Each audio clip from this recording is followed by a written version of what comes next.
Pleasure this evening to introduce our keynote speaker, Mr. Eric Doden. Eric is the CEO of Greater Fort Wayne, Inc., and he's served in that capacity since July of 2015. And prior to coming to Fort Wayne, Eric was the president of the Indiana Economic Development Corporation. I don't know if you know this, but Eric does have small town roots because he was raised in nearby Butler, Indiana, just across the state line. He has actively worked to bring economic development to Fort Wayne, and I really look forward to hear what Eric can share some insights on how we can take some of that and infuse it into our Bryan community. So please join me with a warm Bryan welcome, Mr. Eric Doden.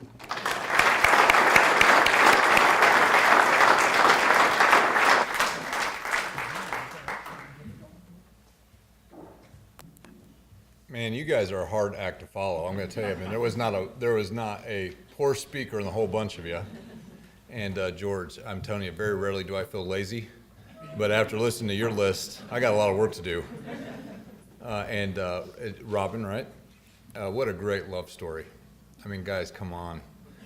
First of all, she double dates on him. And that was awesome. But you know how hard it is. Life gets hard. And just the commitment you had to each other, it's a real example and one that I'll cherish and tell Macy when I get home, and we're going to try to live up to. And that's kind of what this talk tonight is what legacy are we going to leave? This is our time. This is our moment. For most of us, we're in our, maybe our early or mid 40s into our, maybe early to mid 60s.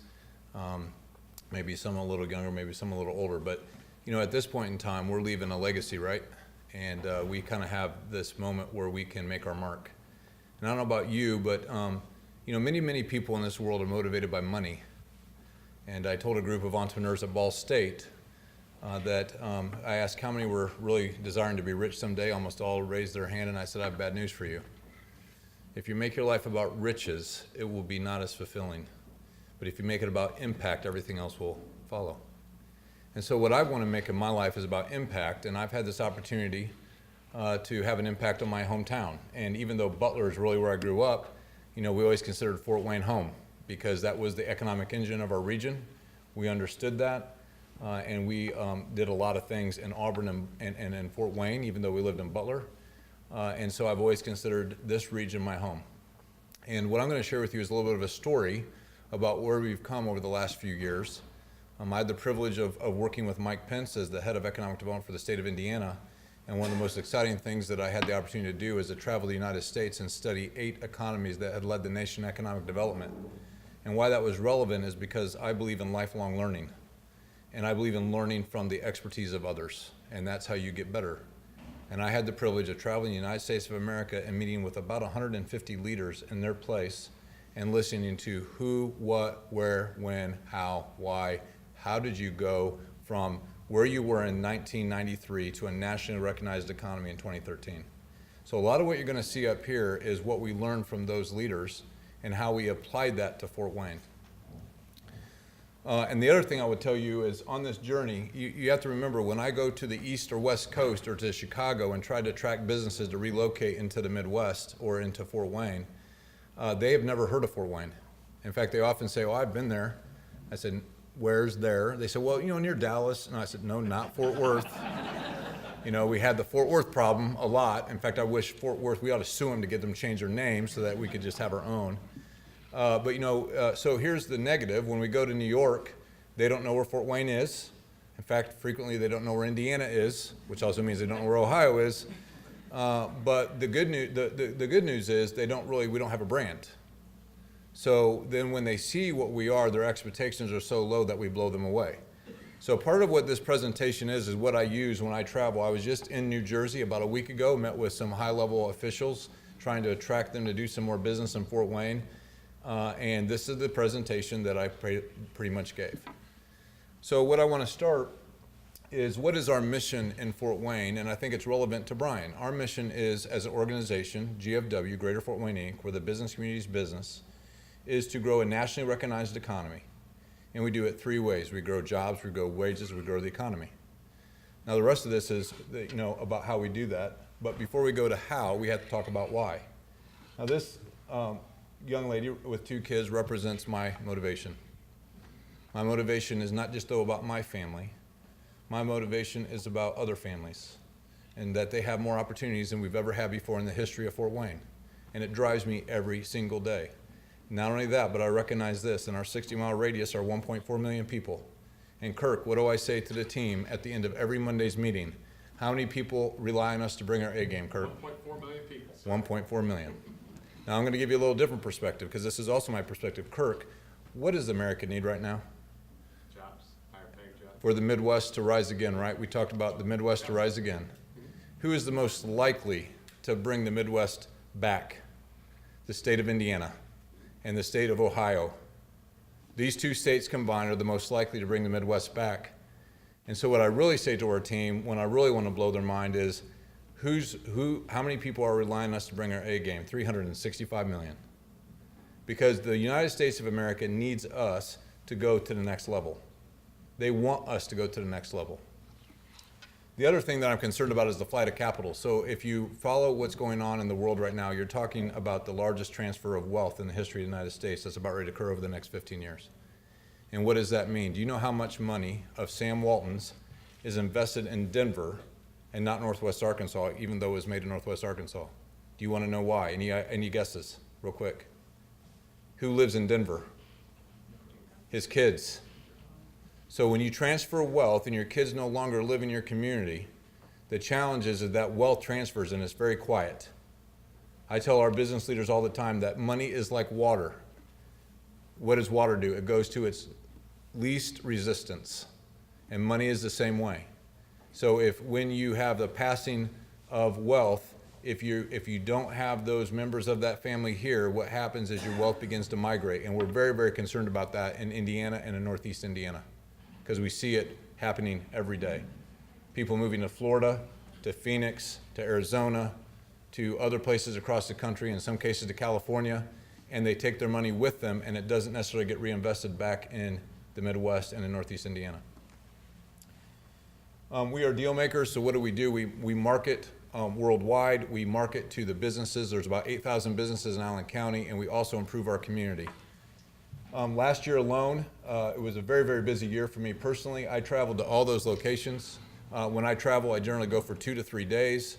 You do not want to travel with me because we have 8 meetings a day, and if you can imagine being in big cities and having 8 meetings a day, it is ridiculous. But we have about 16 to 24 meetings over those 3 days. And so you can see that we had a very busy year. I will tell you that the last 2 weeks of December, I slept a lot. But it was really fun, and it was very invigorating to see how all these communities responded to what we're doing in Northeast Indiana and Fort Wayne. We also visit over 500 businesses in Allen County alone. We're very, very big on visiting the businesses that grow our economy. About 80% of your job growth and wage growth will come from businesses that already exist. If you're not good at customer service, you're going to struggle. So we really work hard to visit at least 500 businesses a year in Allen County alone.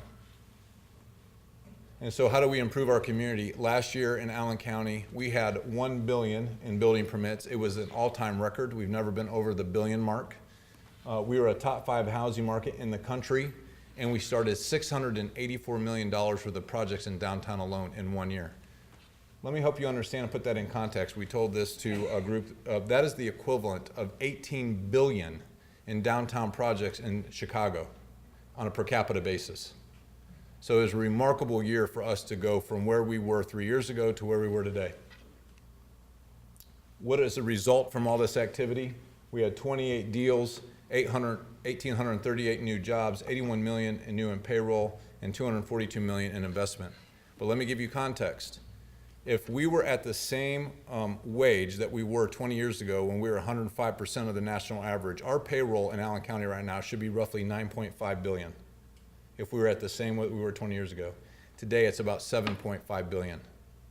So over the last 20 years, in essence, what we've lost is 2 billion in payroll. So when we wake up, we get very motivated to figure out how to fix that problem and that challenge and move payroll back. And by the way, that's with no new population growth. That is just payroll lost with wage reduction over the last 20 years. There's really four groups from my perspective that have to be at the table, and we work really, really hard about this. We study this like crazy. The first group is government. We're going to talk about that in a minute with capital improvement dollars. Your government, especially local government, must be clearly engaged in your community financially in an appropriate way. The second group is your institutions. We have one institutional player in our market. They are sitting on a significant amount of capital, and I call an institutional player somebody who has a lot of money on their balance sheet. So this is not a P&L player, a profit and loss player. This is a balance sheet player. This is someone that's sitting on a lot of money. Our institutional player is sitting on about $1 billion in capital. The third is foundations, of which this group represents. This is your legacy wealth. They have to be at the table. And the fourth is your high net worth families. Now, the reason they're fourth is because generally high net worth families are running businesses, and when they're running businesses, they have to use a lot of their capital for working capital. And so they don't have necessarily as much money to invest in projects and in things that change the trajectory of your community. But they're still an important player to be at the table for a lot of reasons. So how did we go? The last major project that we did, I believe, was it opened in 2010, was the ballpark, is that right, Kirk? 2009. So we did about a $65 million baseball park. How many of you guys have been to the baseball park downtown Fort Wayne? I mean, isn't it absolutely stunning? Do you realize that 70% of our population, our community, 70%, they actually did a poll, did not want that to be built? And they did it anyway. But here's our challenge when I got back and as I studied the country. We did that project in 2009 and had not done a significant project since. And when you study high growth economies around the United States, what you see is a certain boldness and audacity that we lacked. And it's very difficult because political leaders, quite honestly, aren't rewarded in the Midwest for boldness. In fact, I used to joke when I give speeches across the state of Indiana that the fastest way to get fired as a mayor is to make too much progress. And they all laughed because they knew it was true. So where boldness has to come from my perspective, is from your business community. So when they hired me 3 years ago, I sat and I looked at what was going on, and I said, man, I got to go. There was really only two projects that were really being even talked about. One was a redevelopment of the Landing. It's our historical business district. At that time, I think, Kirk, it was about a $17 million project that they were contemplating. And then the second one was that they may start someday a $17 million riverfront. Those were my two projects. I was supposed to go to California in New York and promote businesses to relocate to Fort Wayne. And what I had to sell was we were going to do a $17 million riverfront and a $17 million redevelopment of the Landing. Look, I had to be honest with you. I said, you might as well send me a pea shooter to Iraq. I'll last longer. All right, that's what I told our business community. I was that direct. By the way, in case you're wondering, I'm not the most popular guy in Fort Wayne right now. About 50% of the people love me. The other 50% really do not like me at all, because I just tell it like I see it, and that's not necessarily Fort Wayne nice, because Fort Wayne likes to be nice, and I'm not really Fort Wayne nice, I'm Fort Wayne direct. So I said, guys, come on, we are not going to win. I said, Chicago is putting hundreds of millions on the riverfront, and they're going bankrupt, for crying out loud. So what we did is we sat down as a team, and this is a true story. I was shaving one morning, and I said, look, we got to go with something more than a riverfront, $17 million. I got to have 5 projects. So I thought through what they were. I sat down with the team and ran them by them. Most people will never forget that day. Half of them thought I had lost my mind, but we came up with 5 bold projects, and here they are. $100 million riverfront. You say, why 100? Because I just needed it to be that big. That's it, 100 million. And by the way, we did some small analysis quickly to make sure it made sense from a linear foot perspective. We moved the Landing to a $28 million project. It grew to 35. One of the big problems that we had, and I believe that when you do something audacious, you got to also solve a problem. One of our big problems was the GE factory. 1.2 million square foot, used to employ 40% of our population, and now it's a hazmat site and unusable. So what I did is took 1.2 million times about $250 a square foot and put about a $250 million price tag on it because I didn't know how else to price it out. Well, as you can see, that grew to 440 million as we got into it. The fourth project was an event center. At that time, they were talking about a $60 million event center. I jacked the price to 85 million. As you can start to see, every price goes up. And I said, we need to solve our winter problem. We need the same kind of fun in the winter that we had in the ballpark in the summer, because we do have a winter problem. Anyone disagree? All right. So that was the fourth. The fifth was Steam Park, and Steam Park was a completely new and novel concept. No one had ever talked about it. I'd never seen it across the United States. But I knew that we had to have a way to educate and entertain our kids to 21st century jobs that involved science, technology, engineering, arts, and math. And what I contemplated in this project was to build a 200,000 square foot building with local money, and then contact 5 to 8 companies that would lease space for $1, as long as they would come and educate and entertain our kids to 21st century jobs. And the companies that we're going to contact are people like Amazon, people like Apple, people like Microsoft, companies that don't traditionally do business in the Midwest, nevertheless, in Fort Wayne, Indiana. People like Disney. And really, the only thing we want from them is come and educate and entertain our kids to 21st century jobs. And we're going to give it to you for $1 square foot. It's a completely novel concept, but here's my view. Have you guys been to Grand Park in Indianapolis? Anyone been to Grand Park? You know, it's a massive park for who? Sports kids, right? And I love that. My girl's a soccer player. She's awesome at it. She loves it. I love that. But you know what I want? I want the same kind of massive, awesome, audacious thing for kids that love science, technology, engineering, arts, and math. Why aren't we doing that? You know, we'll put millions of dollars into our sports complexes, but why don't we create a place for the kids that love those things to have the kind of space they need to do robotics and to learn how to code and to learn things and to be celebrated in the same way? By the way, one of the most popular projects, to my amazement, was that one. And of the 5 projects I was telling Kirk on the way over, I have a 12-year-old son who beats on me every day, Dad, when are you going to get Steam Park built? I think that's just awesome. So we did these 5 projects. We announced it to the press in May, 2 years ago, this May. I had my exit interview with the press about 2 weeks ago because I announced I'm going to be leaving Greater Fort Wayne at the end of the year to go back into development and actually try to continue to help implement these things, but from a different seat in the bus. And the lady from the press, man, she was so awesome.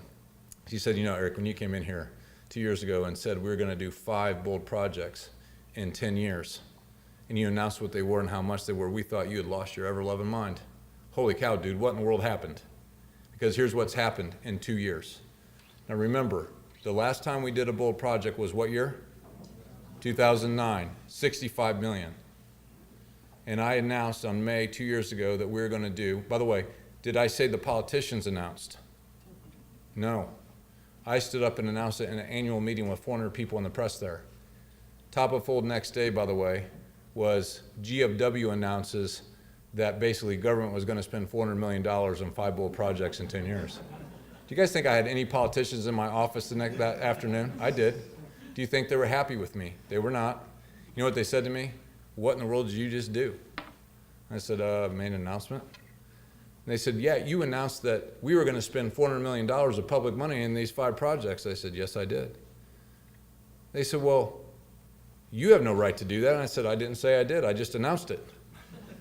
And they said, well, what if we don't do it? And I said, well, given the fact I just told everyone in Fort Wayne, 350,000 people in the entire United States of America, I guess we'll both have egg in our face, won't we? That was the end of our conversation. They stood up, walked out, and by the way, some of those people are still mad at me. But here's what happened. We went from a vision to last year, a Republican city council passed a tax to fully fund a $100 million riverfront, fully funded. Phase 1 is now going. You can see it going up right now. Phase 2 and 3 are in planning and design. And now I can go across to New York and New Jersey and California and talk about a fully funded $100 million riverfront coming to downtown Fort Wayne, Indiana. That's a much different story, by the way. Number 2, the landing grew to $35 million. And they now fully funded close on that project. They're blowing and going, and it should be done by next summer.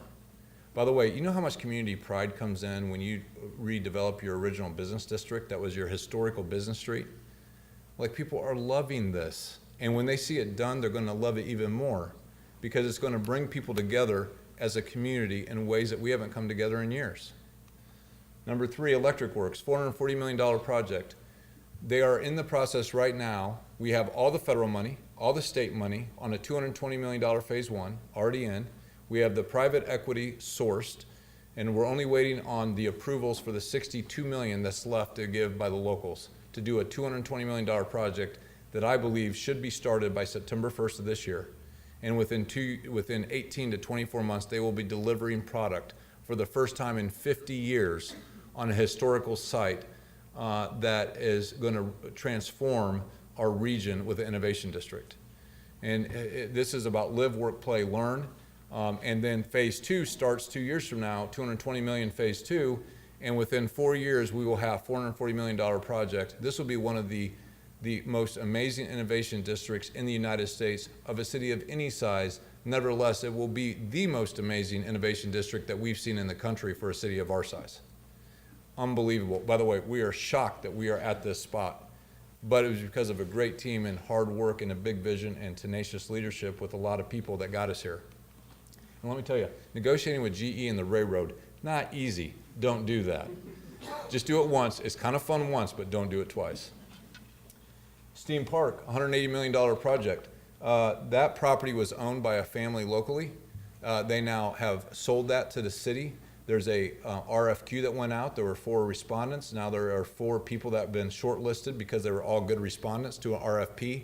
We estimate that over the next 4 to 5 years, there'll be at least $150 to $200 million planned urban development on that land. By the way, that land today is paying about $14,000 in taxes. That's it, $14,000. It will pay about $5 million a year in taxes. And so what I look at, even though I'm a Republican, is I look at how does government get shrewd investment in your community to take whatever, every piece of dirt pays you taxes. I look at every piece of dirt, especially within the city limits, but even within the county, and look at, is this paying the appropriate amount of taxes?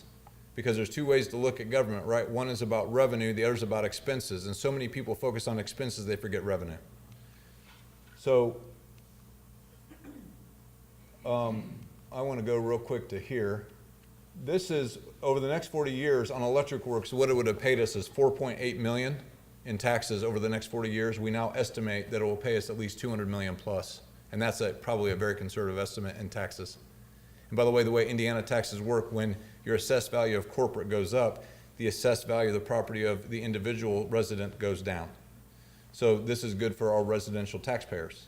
Steam Park currently pays $560,000 over the next 40 years. We'll pay in excess of $200 million plus over the next 40 years now that we're doing these projects. It's a phenomenal return on investment for the community over the long haul. The other thing that we do as a business community is we call it holding government accountable. Yes, this is a bit pejorative, but we say it this way anyway because that's part of, people actually like it when government's held accountable, believe it or not. We look at 2 things. We compete against these cities, so what we look at is we reduce the noise about what they tax. We just look at total taxes collected, city and county combined, and divided by population. So what we know is Fort Wayne, Allen County spends $924 on every service, city and county combined, per person. Look at where our competitive cities are. So we are very efficient. Here's where we've kind of failed ourselves. Capital improvements. So we have a $370 million budget in city and county combined, and we've been spending 5% in capital improvements over the last 30 years. I estimate that we have shortchanged ourselves about $1.5 billion because 20% of 370 million, so 71 million is what we should have been spending over the last 30 years. There is no free lunch. You cannot save your way to success. You have to have the appropriate spending models with both government and private sector to survive and thrive. And so what we've identified is our problem. I can't say what your problem is. I don't know your numbers, but we identified ours, which is we were under spending on capital improvements by about 1.5 billion. So today we're still not solved. We have 30 million in capital improvements that we have in our budget. We need 70. We're 40 million short. You think I'm going to be popular when I'm going to be suggesting to lawmakers that they raise taxes one more time? But that's what they need to do because we're at 1.48. We're at 1.48, and almost every county around us is close to 2%.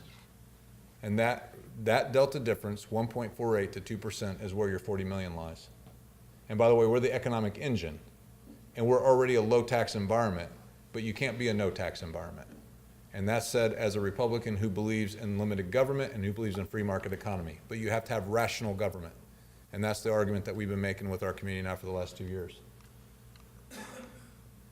So what has happened since we've done this? Well, we've gotten noticed. We were on the second page of the Wall Street Journal in January. And you know why I love that? I love that because now the pressure's on. We got to perform. It's called accountability. I wasn't excited about being in the Wall Street Journal just for the sake of being in the Wall Street Journal. I was excited about being in the Wall Street Journal because now we had to perform. One of the press said it well on TV when he said, I think what Eric's saying is we either go big or go home. I said, that's exactly what I'm saying. Go big or go home. And that's what the Wall Street Journal said too. But they were impressed enough by what we're doing to put us on the second page. We also are in Realtor.com, HuffPost, written up on HuffPost, Food Executive Magazine, and Bloomberg. Now our job selling Fort Wayne is getting a lot easier because when we go and we travel, people have heard about us and they don't mistake us for Fort Worth. So I'm going to really expedite this because I'm going to go to this slide because this is relevant to what our challenges we talked about tonight, Bill, and that is domestic migration. There's 3 ways you grow your population. One is birth rate over death rate. Good news in Indiana, we're really good at making babies, so that's how we grow our population. That's the truth. The second is international migration, and the third is domestic migration. Domestic migration is the workforce movement. And there's 2 ways you build workforce. One is what I call the farm system. That's your educational system here, where people grow up here, they get trained here, and then they move into your workforce. But the other is what I call the free agent system, and that's where people have a choice and they relocate to markets based on job opportunities and based on quality of life. And so what we know in Allen County is over the last 6 years, our domestic migration is negative, meaning more workforce moved out than moved in. And that is a real problem for us because we are short workers. We cannot afford that. So when I get asked by our political leaders, how long do we have to keep investing this much money in things? I said, till that number goes way positive. And by the way, in other communities that we compete against, it's way positive and we're negative. So how does that translate to Williams County? Well, from 2010 to 2015, your domestic migration was less than ours, so that's good news for you. The challenge is, though, your birth rate over death rate was also neutral to negative, meaning that overall, while we gained slight population at 0.7%, I think, Kirk, you told me that Williams County lost population slightly, right? So 2 things. Encourage your kids to have more kids. That would be a good start, especially ones that live here. That's not a joke. It is a strategy. And number 2, keep working on what is bold for you. We have gotten big numbers here, right? And I know that can sound, especially for smaller communities, and I'm from them, can sound intimidating. But remember, this is all relative. What is bold in Bryan and in Butler, Indiana, and in Auburn is different than what is bold in Fort Wayne. We all get that, right? But boldness, here's the deal. If every one of you with your strategy, and I'd encourage you to pick 3 to 5 things you want to fix in the next 10 years, and that you're going to be bold, you all should be grossly uncomfortable. Grossly. There is not one leader in Fort Wayne that was comfortable with this strategy. And then I knew we had something. Right, Kirk? Yep. I knew we had something. And by the way, it was so big that no one else had a bigger one. And in fact, I told them, they said, well, we don't really necessarily like 1 or 2 of those. I said, great. I will replace anything on that list as long as it's bigger and more expensive. They all shut up and went with the list of 5. I mean, I'm not exaggerating. That's what happened. So whatever your boldness is in your community, number 1, pick 5 things you want to fix. And if it were me, and I've said this to Auburn where I grew up, and I said this to a lot of small communities, your downtown is your asset. And you should fix it with private sector dollars and public dollars. And what we like to do is see an 8-to-2 ratio. So I think smart government takes $2 and turns it into 10.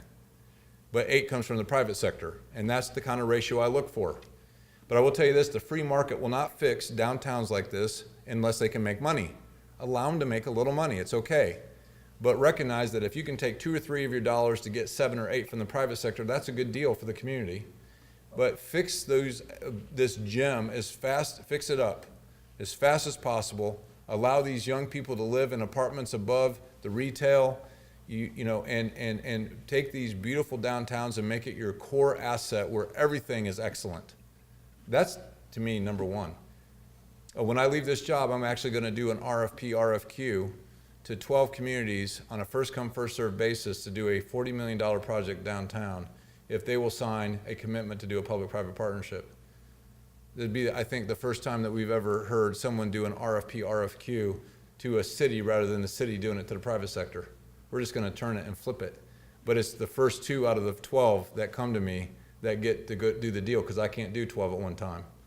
So I'm going to make it a contest for communities. But what I want to do is one $40 million project in downtown Auburn or downtown Angola or downtown Kendallville that fixes their entire downtown in under 2.5 years. That's the goal. So we are being bold, not just in Fort Wayne, but bold in the region. So the question I have is, what will you do?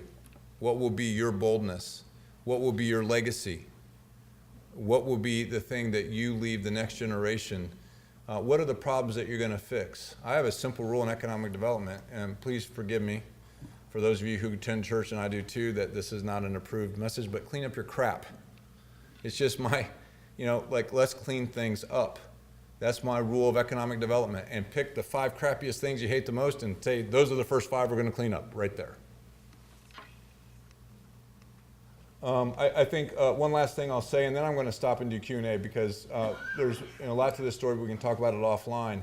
A lot of people like to pit rural versus city and urban versus suburban. I don't like that.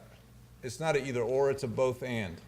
And what we've determined is we have to have a world-class rural strategy, a world-class suburban strategy, and a world-class urban core strategy, all 3.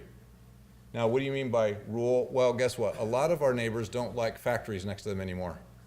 So a lot of those factories end up going into our rural communities, and they love it because they get jobs. So Monroe loves it when they get big factories near them because they get jobs, right? And they get a little more of a tax base that helps them with their stuff and the unincorporated. But the suburban loves it because they're not sitting right next to a factory. Kind of a win-win. But one of the things we determined in Fort Wayne is that we did not have a world-class downtown strategy until the last 3 years. Now we have a world-class downtown strategy. And so now we feel like we're humming on all three elements. All 3 engines are humming strong. So I will just tell you that there's no magic wand to wave. I have no silver bullet to shoot. Half the time we made this up as we went. We are truly civic entrepreneurs, and we use the press to our advantage by announcing things that made us have to go get things done. And for a lot of you who understand how guys like me think and operate, that's what we do. We announce things and we go like chase the rabbit, right? And see if we can catch it. And it's been pretty remarkable to see what has happened. So that is my 25 minutes. What I'd like to do is do a little Q&A if it's okay, and then I know you guys want to get home. It's 8:30, so I want to get you out of here in a timely fashion. But I want to open it up to the floor for a little Q&A, and then we'll end. Well, I know you're not shy, so I'm going to start pointing people and saying, "What's your question?" If you don't, then you got to, deal with that.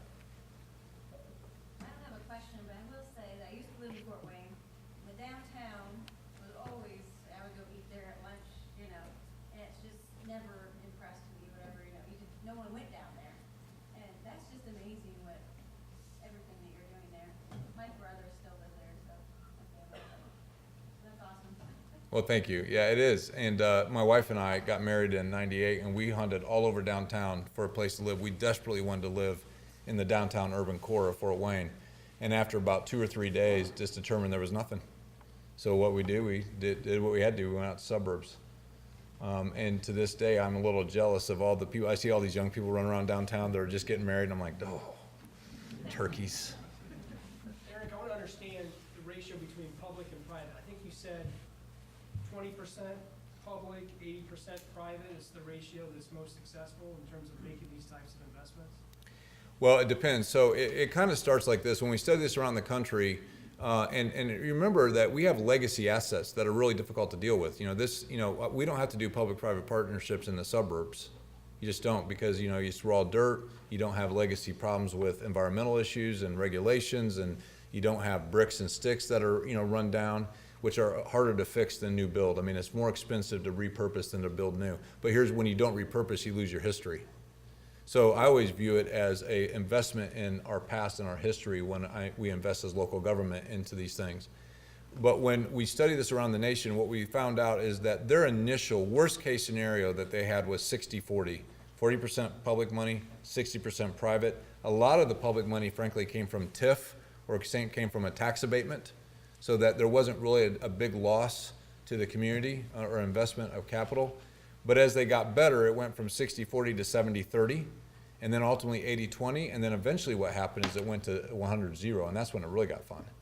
Because let's be honest, I'm a developer. I don't like using government money. It's very painful. It's very painful. The biggest risk I've taken in my career was Cityscape Flats. Have you guys seen that downtown? If you've been downtown Fort Wayne, it's right across from the ballpark. It's a 163 unit apartment complex, and I'm in the apartment business. My wife thought I had lost my mind doing that deal because we made less money and had more risk than any deal I've worked on in the last 6 years. It's painful to use private dollar or public dollars, but you can't do some of those projects, especially in the urban core, if you don't have a public-private partnership.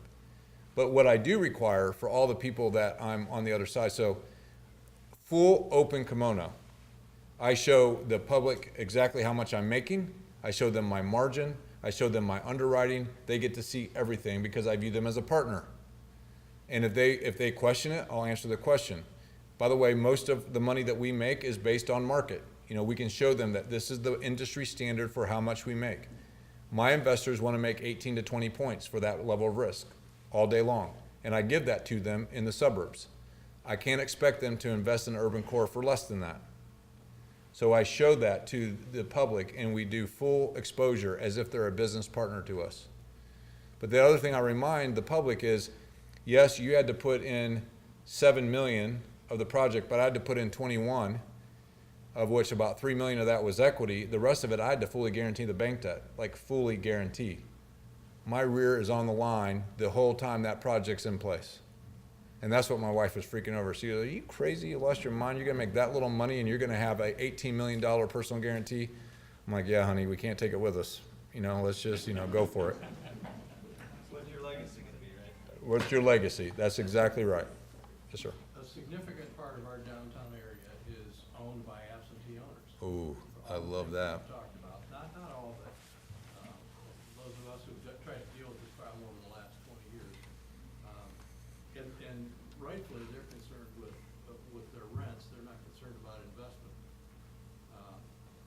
So I think you're saying if you wanna do something, you gotta do community redevelopment, or you gotta find out something that can buy those properties to really utilize that as a core asset. That's right. So what we did is we formed a downtown trust, and that downtown trust began to buy properties in the landing. We bought 8 properties, is that right? 9. Bought 9 properties. I remember the last property we bought was worth about $400,000. They wanted 800. Absentee, I think it was absentee owners, at least a greedy one. And everyone puked on it. I said, come on, we're not gonna, I remember I told the team, I said, go buy it. I don't care what it cost. Get control of it. You'll never regret it. So we did. We paid $800,000 for it and told him to go pound sand. And he did. All right, but you know what? We've never regretted it. Because now we're gonna have, we'll get paid back over tax base anyway. So sometimes now I will also tell you that some of the things I do is, I have 2 rules. If it's not illegal or immoral, I will do it to win. Some of you will not be comfortable with my tactics. I'll be honest. But I will also say that as, in the way I'm wired and my personality is I believe in this. It's a scriptural principle that I have a requirement to look after not only my own interests, but also the interests of others. If you want to know, it's Philippians, I believe, 2:4. And so I really process that when I negotiate with people, making sure that I'm not only looking after my own interest, but I'm also looking after the interests of others, which includes absentee owners. It should be fair, but also they've got to be reasonable. And so what I think should happen, and what I'm going to work with the communities I work with, is we're going to try to get as many of those properties under a downtown trust model as we can so that we don't have the absentee owner problem, because it is a problem. When they don't live here, what motivation do they have to clean it up? None. None. And we live here. I hate to say this, but it's kind of our community asset. That's the way I view it. Remember, I'm a small town boy. I grew up in Auburn and Butler. So, I get tired of looking at things that are not excellent. I don't know about you, but I just don't like it. I've almost had to stop my car looking at Electric Works and GE several times to throw up when I drove by it, just to get out of my system, because I was so sick of seeing that hazmat site that was no one could even walk on. So we're relentless, guys. We are absolutely relentless to make sure things get done. And we do not take no for an answer. I'm not recommending that you use my techniques. Everyone's got to figure out their own, all right? I think there was maybe another question. We got time for one more, maybe not. All right, oh, yes. Eric, tell them how many dollars the new stadium has brought into downtown Fort Wayne, and by cleaning up the city and refurbishing and repurposing old buildings, tell them what's happened to the gangs and the crime in downtown Fort Wayne. You know, it's kind of like a great question. Let me start with the first answer. So we did a $65 million downtown ballpark, and it led to $250 million of private investment around it. Here's what we discovered. When you do a big, bold project of $100 million, let's say, over the next 10 years, it will lead to 5 to 10 times private investment of that. So we estimate on a $100 million riverfront that it'll lead to between 500 and $1 billion of additional investment over a 10-year period, and we track it. We track it to prove the model. So now you start thinking about those numbers and relative to a $440 million project called Electric Works. We estimate that it will lead between 2 and 4 billion of additional investment around that. For a city of our size, that is unbelievable. Unbelievable. That's how you become a nationally recognized economy, by the way. And that's how you grow jobs and grow wages and get companies to relocate. They estimate that we're underutilized in our downtown Class A office space. We have pent-up demand of 650,000 square feet that we currently do not have. That's a real problem that we are committed to solving, aren't we, Kirk? Now, the second part of the question, real quick, was? The gangs and the crime. Yes. You know, one of the things we're really concerned about is our community pride index is really low. And when your community pride index is low, we call it the broken windows theory of policing. You've heard of that, the broken windows theory of policing? I think there's the broken windows theory of economic development. If you leave crap, crap attracts crap. That's just the way it works. So if you have broken windows sitting around, if you have factories that people can't walk on, and you have neighborhoods that start degrading. By the way, let me tell you this little fact. Average house around Electric Works in 2015 was $19,000 in the first quarter of 2015. By the end of 2015, that same average house was worth $54,000. Today, that same average house, the same exact one, Electric Works hasn't even started, is at $132,000. 19 to 132,000 in under 2 years. All based on the project that might start in September. I wonder what's going to happen when it actually starts. That is remarkable. Even Carmel, Indiana didn't experience that kind of growth in their housing, all right, stock. So what happens is crime goes down.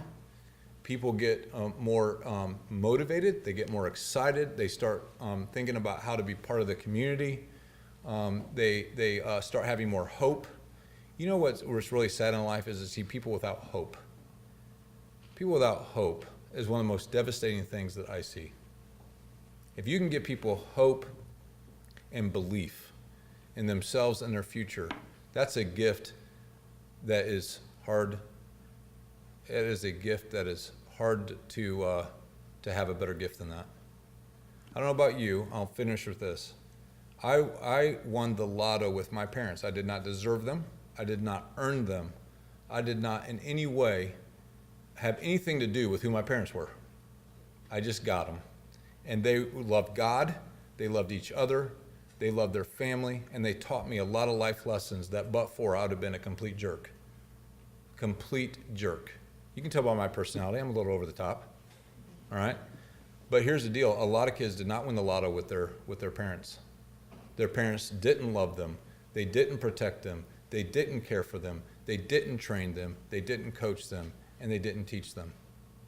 And I am completely motivated in my life as a lasting impact to produce environments and conditions that will take kids that grew up in that environment and give them hope for their future.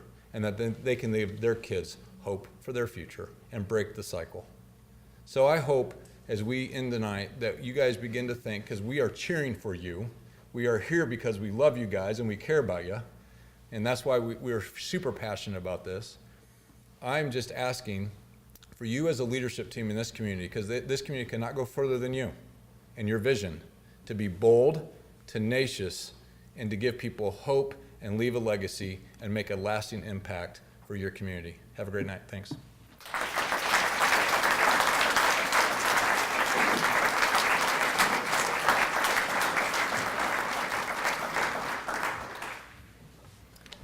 thank you very much for a very inspiring talk and challenge to Bryan and his community leaders. Thank you very much.